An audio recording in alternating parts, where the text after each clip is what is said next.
Hello, ladies and gentlemen, and welcome to another edition of the Wrestling Lounge. I want to let you all know that I know you're probably wondering what's going on. Well, today's guest is a little bit different. We decided to mix stuff up a little bit.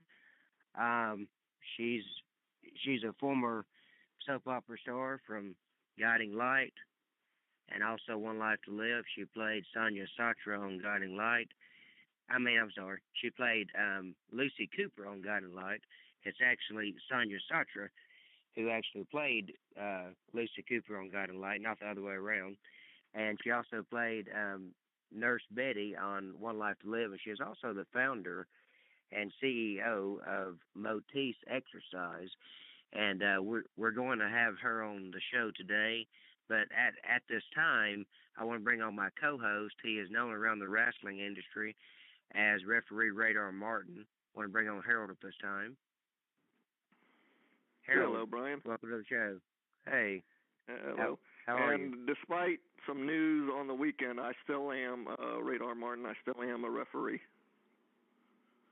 That's wonderful. That's great to hear. But at this time, we're going to bring on former Guiding Light, One Life to Live star and founder of Motis, Sonia Satra. Hello. Hi there. Hi. How are you? Hello. Hey. Doing good. How are you? Good. Doing great. Doing great. Happy to be here. We're having a little bit of a snowstorm up here, but it doesn't stop a phone call. That's what I heard, that y'all were having a bad snowstorm up there. It said it's supposed to be the worst in history, I think. Yeah, I know. That's what I heard too. We'll see. They've already canceled schools for tomorrow, so I kind of feel like if it's going to snow, let it be big. It's a little exciting. And it's kind of fun to be in New York. Oh, you're in New It's fun York? to be in New York when it snows because it's just, especially a huge, huge storm. I was here for the last one, and I was actually doing Guiding Light, I think, on the other big sort of historical storm, and people were literally, like, cross-country skiing down Fifth Avenue. It's just such an Oh, my goodness. experience. So. Wow. Yeah. So it's fun. Can you tell us what made you decide to be a actress? It kind of happened. It just wasn't really this active decision. I guess my very beginning story was I was playing tennis with my mom on some local tennis courts, and this photographer saw me and asked if I would be interested in doing a hair ad for a local hairdresser. And so I said yes, and I did it, and it was really fun. And I thought that I was heading off to college, and I thought, well, maybe doing some part-time modeling would be a good way to get some extra money, as most college students are looking for cash. And I didn't know anybody at all, so I did exactly what you shouldn't do, which is look in the back of the New York Times for help wanted and models, and I ended up at this total scam company. Give us $10,000, we'll make you a star. And fortunately, my mom had come with me on that one, and she sort of prevented me from moving forward. So I thought, that's just not right. So let me see what I can do. And through a friend of a friend of a friend of hers who worked at a Spanish radio station, I got connected with my very first commercial agent. And I was going there still thinking just some modeling, and I had a little portfolio of some pretty average pictures, and they asked if I wanted to try to do a reading, just like a commercial script. And I thought, okay, I can read. And I did this little Pizza Hut script thing for them, and they thought I had done a great job. And they were like, well, if you'd be interested, we'd love to send you out. And not really knowing what I was saying yes to, I said yes. And then I went out of my very first audition, which was an A&P, which is a grocery store, or was. I don't even know if they're around anymore up here. I remember that, yeah, A&P. And then I booked it. And then the third one I went out on was a McDonald's, and I booked that. And then I just became like the counter girl queen. It just seemed every fast food commercial thing I went out on I would get. So I did McDonald's, Burger King, Pizza Hut, Kentucky Fried Chicken, all of them, Wendy's. So, wow. Yeah, and that's when I thought, wow, well, this is fun, and then my agent was like, well, maybe you'd like to go out for some legit stuff, is what they call it, or theatrical auditions. And so I agreed to. And Guiding Light, ironically, was my very, very first audition. And I did not get it. I went all the way to a screen test, which was pretty incredible just as it was, but I didn't get it. And then, but that was really kind of a turning point for me where I thought, well, maybe this is something I should look at. And so I started taking some acting classes in the city and at school. And then when I was finished with school, my sister was in California, and I thought, I'm going to go out there and visit her on a summer vacation that kind of turned into, here I am. I guess I'm going to pursue this.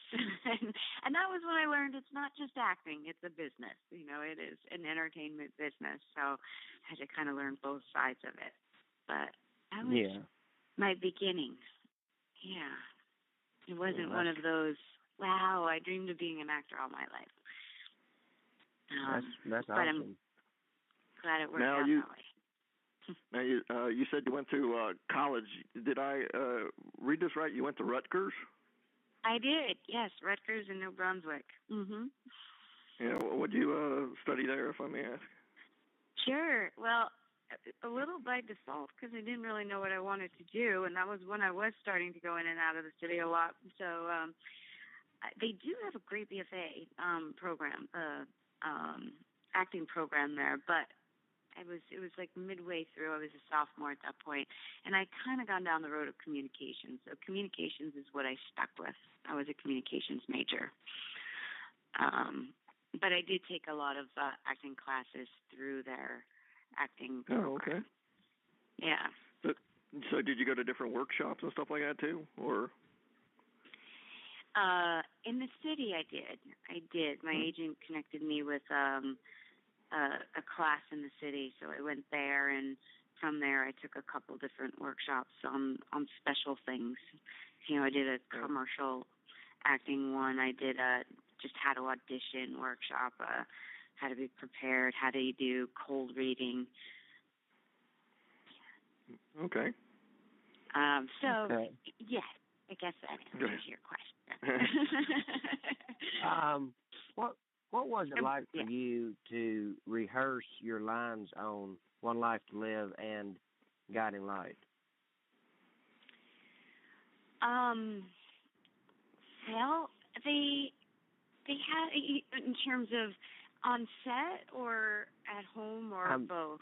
I mean to have to rehearse them and learn them and memorize them. To go back on the show and say your lines. I mean, did you have them like wrote down on your hand somewhere? I mean, or did you have to actually memorize them? Or, Let me tell you that. I wish I did have them on my hand the first couple of weeks of Guiding Light, because that was just like, whoa, I just felt like I got hit with a storm. Because there's so much to take in when you first start. I mean, and it's a fast medium, so it's not like a film where you have all day to do 3 pages, It's, you shoot an entire script in one day. And I remember when I got there, someone's like, yeah, you could have 50, 60 pages in a day. And I just thought, you got to be kidding. How do you do that? And sure enough, my 10th day, I had 57 pages. And by then my brain was just mush, because you're taking in names and just like the different sets and knowing where you're supposed to be and hitting your light. And it was just like, overload. But, it was a terrific lesson in you really do know more than you think you do. Like, your brain is way more capable than perhaps we give it credit, and you just have to trust that if you've done the work, it will be there. Because I remember it was a scene with Buzz, and it was later in the day on my 10th day, and I was standing outside the diner. I don't know if you remember that set. And I was about to be called in. There was like 5, 4, 3 doing the countdown, and it was like 3, 2, and I'm thinking, I don't even know my first line, and somehow at 1, I busted through that door, and lines just came out of my mouth. And apparently they were the right ones, because we kept on shooting, and at one point I remember having almost this surreal moment where I'm like, wow, I'm actually remembering these, but I didn't know them like a second ago when I was trying to think of them. So, and I think as you go, it's a muscle. It really is. You do get better the more you do it. They start to write for you a little bit. You know, like they kind of find your cadence and things you would say more naturally, and you learn the character better, and you know a little more what the character would do. So instinctively, you almost know what the character would say. And so I think all of those things come together to make it an easier process. But the beginning is always hard. Even going back and doing One Life, it was only a year later, so I hadn't been off that long. Actually, I think it was less, 9 months. And but I could feel, you know, it was like starting over again. I had to figure out this character, and I had to remember those lines, and it was just a little rusty. It was a little tricky at first, but you spend a lot more hours memorizing them, and then by the end you just get good at it. And I was really lucky on both sets. I mean, everybody I worked with really cared about what they did, and so we would run lines on set, especially if you had a lot of them and you just needed to go over them. Because there's one thing to study them in your head, and there's another thing to even study them alone out loud. And then it's a whole other ball game when you're doing it out loud with the person responding, because suddenly you have all these other emotional components that you have to deal with that trip up your kind of left brain memorization thinking. So it made a big difference to be able to run it with somebody. And, you know, Guiding Light, the first people I really worked with were Rick Hurst, who was amazing and just the most generous actor ever. You know, he would run lines till you're blue in the face. He'd be supportive. He would anything you needed, he'd be there to do. Justin was great too in a different way, but he kept you on your toes. I would be terrified at the beginning of working with him because you never knew what was going to come out, and he was notorious for, you know, picking people up in the middle of a scene, or he would frequently put me in a headlock and give me like an oogie on the top of my head. So oh my goodness! You just never knew what was going to happen, and that was always a little unnerving in the beginning. And at the same time, it brought out your best. So it was really a wonderful gift to be able to work with him. Such a talented actor. Did any of your when you're playing the characters, did you find the character ever getting stale, or was it just, you know, doing it for a while, or was it just like exciting all the every day? Well, good grief, my character went through a lot, so it really didn't get stale. I came in, you know, as this spunky girl looking for her trust fund, and then I was in love with Al Michael, and then he kind of dumped me, and so then I, you know, had the infamous Brent storyline where I was date raped, which was a very serious storyline, and I, you know, had done a lot of research and I guess trying to and help like on the back end too in terms of publicizing rape hotlines and whatnot for people who had experienced it. And then I had personally taken a self-defense class, and so I had suggested to the writers, could Lucy do that? And they introduced that, and then, you know, Brent became Brent Marion and was dressed in drag, and I was kidnapped, and I was, you know, and then once I was finally saved from that, I was shipwrecked and got married. Well, we got married first in Disney, and then I was shipwrecked, you know, and then an angel came down. It never got boring. Definitely not. Okay. Just a usual normal day, right? Lucy should be in an insane asylum right now after everything she went through, but...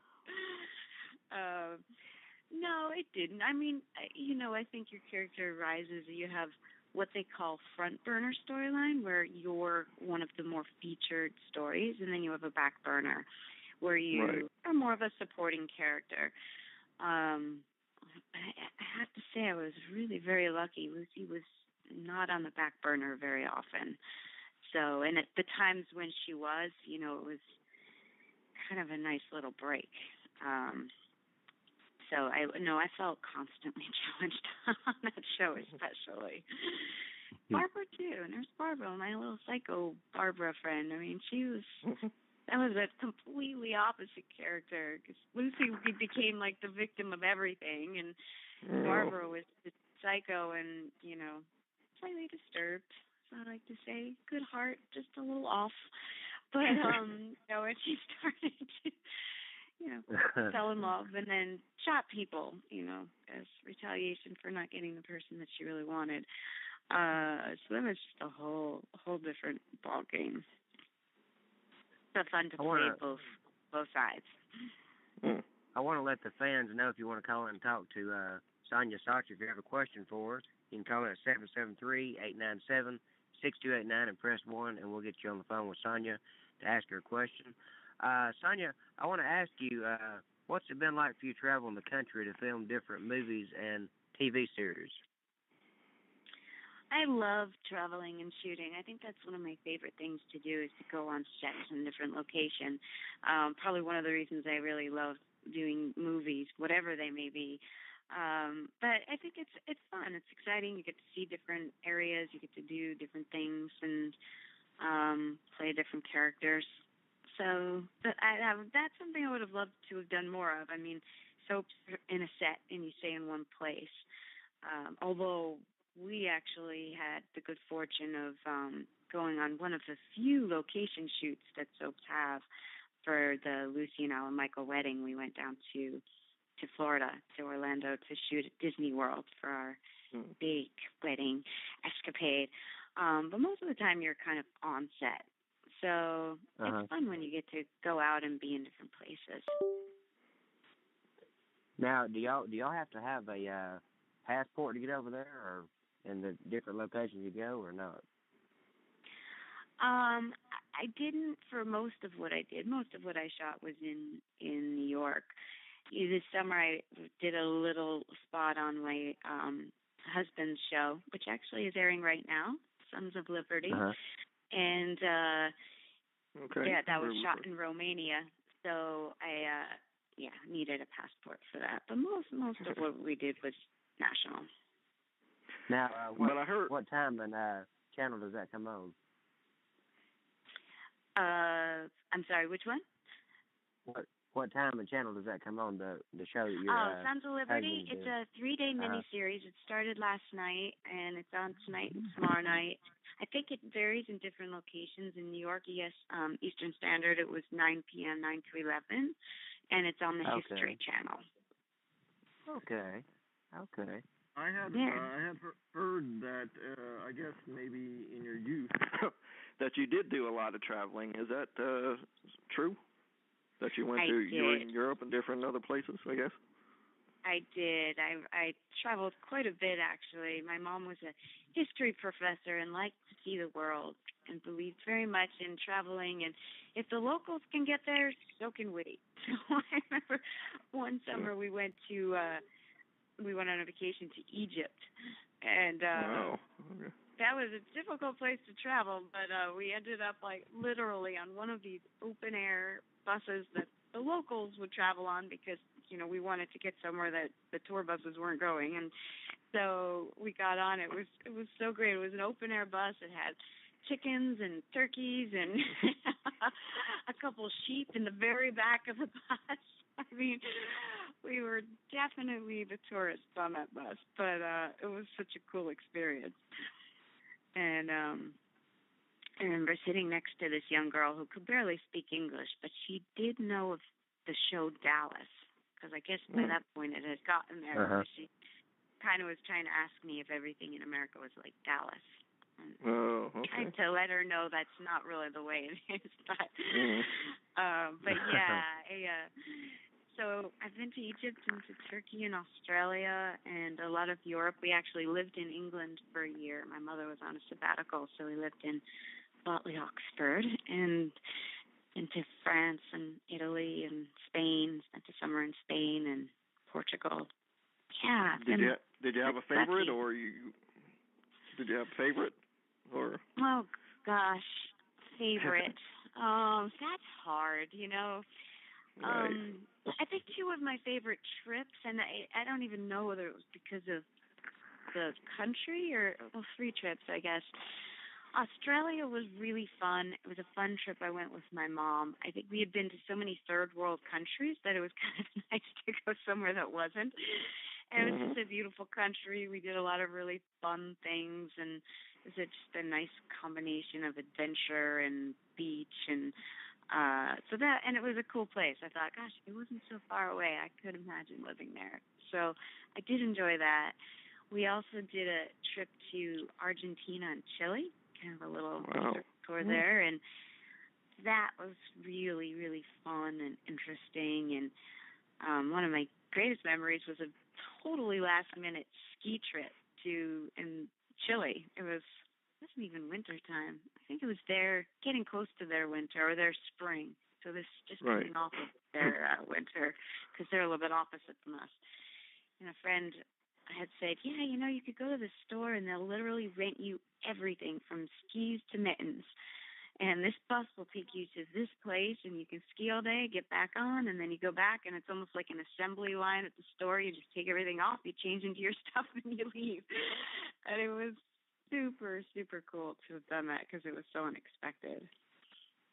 And then Greece was a great trip too, just because it was the first one I did with my children, and it kind of made me feel like, oh, you can travel with children too.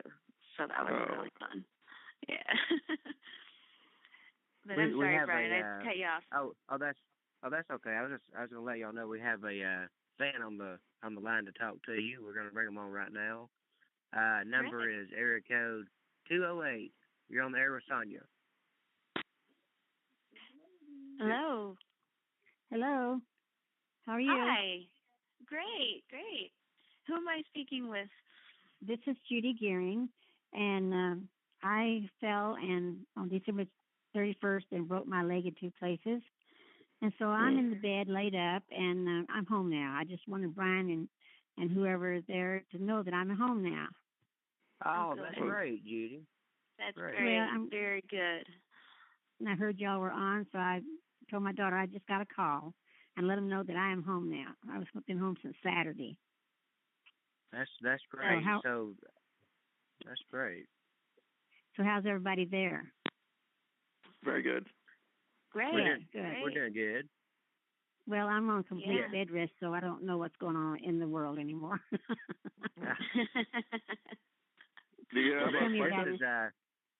This is I'm sorry? Sonia Satra, who used to play on Guiding Light. She used to play Lucy Cooper on Guiding Light. Yes, I remember Lucy Cooper. I used to watch the soap with my mother-in-law many years ago, but I could still tune in once in a while if I wish and know what's going on, I think, pretty much. I still know the characters. That's the funny thing about soaps. I think you can do that, right? Yeah, we used to say you could watch them on Monday and miss them, and watch them on Friday and know, pick up on it. That's true.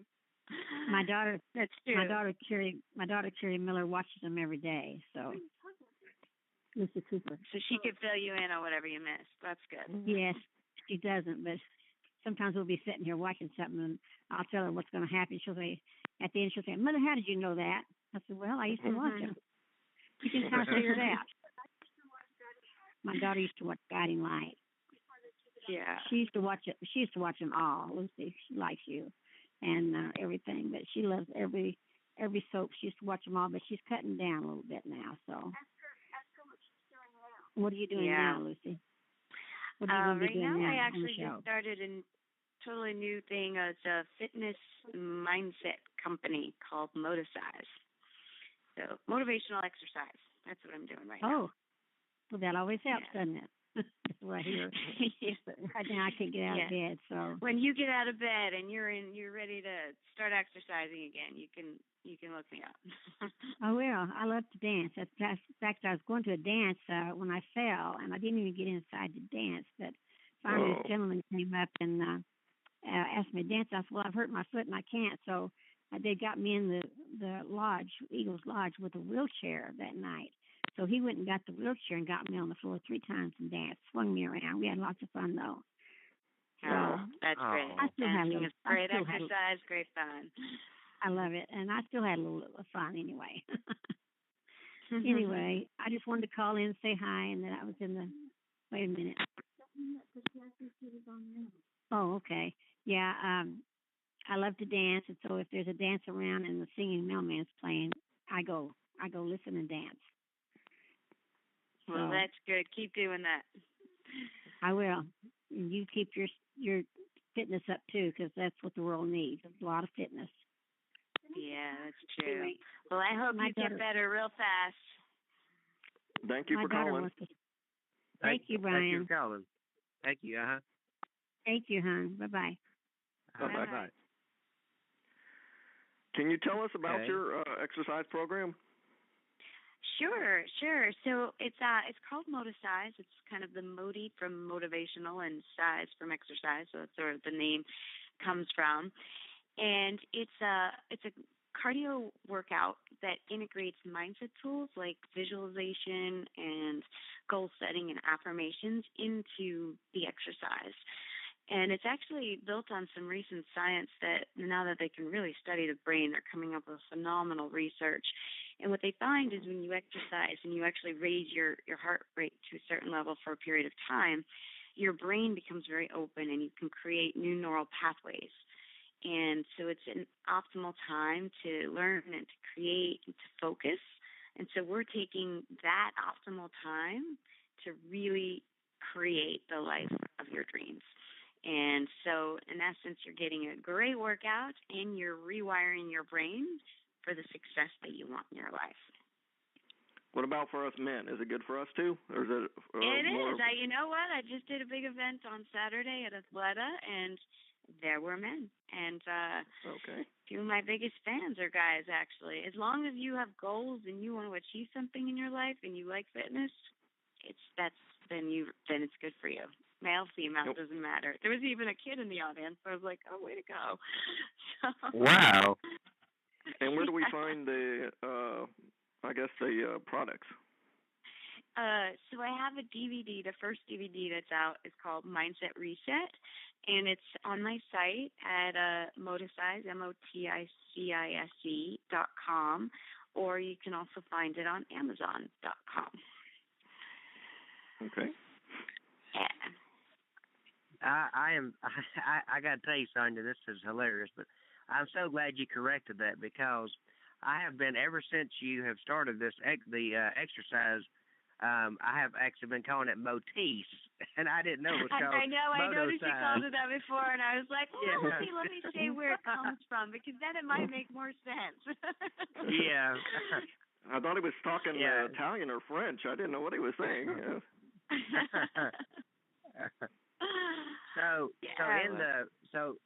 So in the workout, like for the eyes, like can you explain that? I mean, how does that work? That particular exercise for the eyes. For the eyes, the visualization exercise, you mean? I'm not sure. Did I say something about the eyes? I don't know if I did. That was a mistake. It's not for it's not for your eyes. I mean, it's a cardio exercise, but you're guided through a whole process really. So you'll choose a goal. You'll visualize on that goal, like what it would be like to achieve it. You step into the future, because so often, you're like, well, I really want this, but what does that look like? What does that mean? What would that feel like? What would happen if that goal really happened? And really try to connect to it on all sensory levels. And then we'll look at, well, what do you already have in place to make that goal happen? Because we're so programmed to look at, to think of all the things that we don't have, that you don't even really look at what you do have that has already gotten you to a certain place that you can build on to make this goal happen. And then maybe what do you need, and how can you get that? And then there's usually, that's about when those beliefs or those stories or those excuses start creeping in, because it gets a little scary because you're about to take that step outside your comfort zone. And so we look at that and, well, what is stopping you, and what are those beliefs, those little voices in your head? We'll do like a little kind of belief burning kind of exercise thing. And then just from a clean slate where anything is possible, what's one action you could take towards making that goal happen, like today? So that when you finish this exercise, you walk out the door and you go do something. And then we'll visualize you doing that, because the more you visualize something, it's an interesting phenomenon. The brain or the body doesn't know the difference between what's imagined and what's real. So if you imagine it, your body thinks it's real. And so you're actually Uh-huh. training your mind and your body for the real thing, so that when you actually do it, it's almost like there's a recognition factor, and you are guided towards it because you already know that you've done it. Even though you haven't, you've just done it in your mind. And athletes use it all the time. They'll visualize the perfect performance, or, a pass in football, or hitting, a home run. And what does that feel like in your body, and what does that look like? And they'll go over that in such vivid detail. And we do a little bit of that here as well. And then there's a whole boxing segment where you just do affirmations. So, you can do it, you got focus, you got power. It's a great way just to activate the voice as well into the process, and just to give you an extra boost of motivation. And then you settle out at the end. We do some gratitude squats and a tiny short meditation at the very end. But it's a really full, complete cardio workout. It's a pretty hard. I wouldn't say it's hard. Uh-huh. Yeah, it's hard. I mean, you'll get a great workout. It's definitely, even though they're very, very hard yoga workouts, and that's a great workout in and of itself, it's not a yoga or a Pilates type. It's definitely much more of a plyometrics or cardio. Now, I have to ask you sorry, Harold. No, it's okay. I have to ask you though, while I'm thinking of this, I have to ask you: is there any similarity between Mo Ties and what Kathleen Hickler does when she goes on her tours and hypnotizes people to actually forget about what their negativity is in their life and bring toward positivity? Is there any similarities in that? I mean, she's definitely doing more hypnosis, which is a different. It's a different thing. Also incredibly effective, and she's wonderful at it. I have been hypnotized. It's a really interesting feeling. You're completely aware, like you do know what's going on. It's not as if someone could make you do something you don't want to do, but it does tap a different level. I would say, in terms of modalities, they're very different, but in terms of the similarities, they're both tapping an inner body intelligence. Because I believe that we all really know what's right for us on some level. Somewhere, what's best for us, the answers are within. But it's hard to access sometimes because our minds get in the way and stuff gets in the way and old patterning gets in the way. And so sometimes we're not able to tap our most resourceful self. And so I would say both hypnosis and Motorsize is a way of tapping that and really unleashing all the power that's within us and all the possibility that we have, and all the greatness that each and every one of us has inside of us, and the uniqueness that, goodness, the world needs and wants right now. Okay. So it's different, but she's not exercising. You're not exercising when you're under hypnosis. Okay. Does your videos touch on like health? Not health, like nutrition or vitamins or any of that stuff, or is it just more? We are actually just about to start with a vitamin line. That will be a distributor on a vitamin line. It might be a little too early for me to announce, but if people are interested, come check out the site in another 2 weeks, 3 weeks. We will have that because I think nutrition is a huge component of health. So much can be solved actually with nutrition, or at least helped and aided. So we will have that, and we do have on our site recipes, and we do address nutritional issues as well. We're constantly, especially on Facebook, putting out articles that we feel are relevant and appropriate for people that would be of interest in terms of foods that are really good, foods that aren't being good, things that you can do to substitute, those kinds of things. But we will also have a vitamin line coming.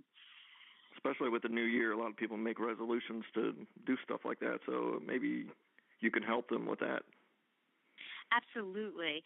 Well, it's one of the things that I can't say it was a goal, but it was a real positive byproduct of this exercise program, because for people who don't like exercise, it's perfect, because unlike other exercise where you're kind of watching the little time clock go down or you're counting reps or something, this gives you something else that's really positive and energizing to work on, and to think about and to focus on. And so people who don't like exercise are like, I can't believe I did that whole thing. Like, it went so fast because I was so, focused on this other stuff, and I feel so good, and I came up with these great ideas, and so it is a great way to, I'd say, keep you on your sort of resolution track, because it's different in that way, and it's not like, oh, I have to go do this. It's like I'm actually going to do something that's going to benefit not only my body but also move my goals forward. Okay, thank you. Yeah. Okay. Yeah. I believe my closing question for you is, because we only have about 4 or 5 minutes left, but I just wanted to ask you if there was somebody out there who said, well, I'm about ready to give up on life, or I don't think I can be a actress, or I don't think I can go and achieve my dream. What would be your words to them to inspire them to go for it? Oh, wow. I think I would just say,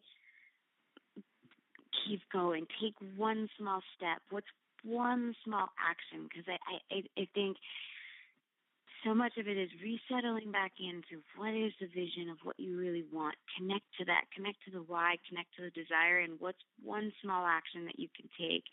It's really a series of baby steps of going forward. And we all fall. We all fall down. There's a beautiful story of a Paralympic skier I used to know, and she talks about she was a silver medalist, and she talks about that final run down the hill. And she says, we both fell, but the woman who won gold got up faster. And I think that's the sort of the message is, we all fall, and that's okay. And maybe sometimes it does seem impossible, and yet you never know what's right around the corner. And most often, it's just about when you're ready to quit that you're so close. You're like just at the final step of hitting some new plateau or hitting some new place. And so just keep going, keep taking those steps, keep taking action, and find support to keep you going along the way, because sometimes you need that too. But it's everyone can do it. I just believe in the possibility. And so I just say, keep going. Life can be a completely different place in a snap, So just take that step forward and believe. And trust. The universe is there too. God's there. Whoever's there, whatever power, higher power that you believe in is there to kind of support you along the way as well. That's right. Do you have anything you want to add, Harold, before we close out the interview? No, not particular. I think that's the most positive note to end it on. I just want to thank you for all you do. Thank you so much, and great show, you guys. You're doing terrific. And Brian, it's always nice. You bring so much positivity and light in the world. So thank you. Yeah. Thank you. I just wanted to say real quick. And words. Can I say something real quick? Brian told me all about you, right. and I, and he had nothing but glowing words. And I said, well, we're a wrestling show, but he goes, but I wanted us to talk to her. And I said, okay. And I just it's been wonderful. Well, thank you. Thank you for giving me the chance. And I know it's not exactly wrestling, but you need a positive mindset for wrestling too. So I guess you could still apply it, right? That's true. Right. That's true. Thank you for being on, Sonia. You got it. Thanks so much, guys. Have a great afternoon. Okay. You too. Goodbye. Bye-bye. Well, ladies and gentlemen, that was Sonia Satra, former star on Guiding Lights. She played Lucy Cooper.